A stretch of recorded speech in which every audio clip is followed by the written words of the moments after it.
గంగని తీసుకొని దేవమ్మ అయితే హాస్పిటల్కి వెళ్తుంది. ఇక అక్కడ ఉన్న డాక్టర్తో ఇలా మాట్లాడుతుంది.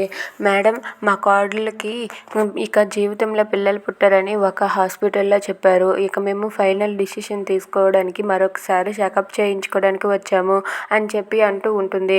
ఆ మాటలకు డాక్టర్ అయితే ఇదిగోండి మీ శాంపిల్స్ ఇచ్చి కొద్దిసేపు వెయిట్ చేయండి అని చెప్పి అంటుంది. సరేనండి అని చెప్పి గంగ అలాగే దేవమ్మ వాళ్ళిద్దరూ కూడా బయటకు వెళ్ళి శాంపిల్స్ ఇచ్చి వెయిట్ చేస్తారు. ఇంతలో మళ్ళీ డాక్టర్ పిలుస్తారు. పిలవగానే దేవమ్మ ఒక్కదాయే వస్తుంది. ఇక దేవమ్మతో డాక్టర్ ఇలా అంటూ ఉంటుంది. ఏంటండి మీకు ఎవరు చెప్పారు? ఆ అమ్మాయిలో ఏ లోపం లేదు. ఆ అమ్మాయి పిల్లలు కంటుంది. ఆ అమ్మాయికి పిల్లలు కలిగే అవకాశం చాలా ఉంది అని చెప్పి అంటుంది. ఇంతలో అక్కడికి వేరే డాక్టర్ వస్తుంది. ఆ డాక్టర్ని చూసి దేవమ్మ అయితే ఇదిగోండి ఈ డాక్టరే అప్పుడు మేము హాస్పిటల్కి వెళ్ళినప్పుడు మా కోడలికి గర్భసంచి లోపం ఉంది, మా కోడలు పిల్లలు కనలేదు అని చెప్పింది అని చెప్పి అంటుంది. అది వినగానే అక్కడ ఉన్న డాక్టర్ ఇలా అంటూ ఉంటారు.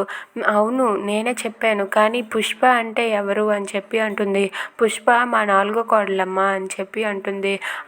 ఆవిడే మా ల్యాబ్ రిపోర్టర్స్కి ఆ డబ్బులు ఇచ్చి ఆ రిపోర్ట్స్ మారేలా చేసింది.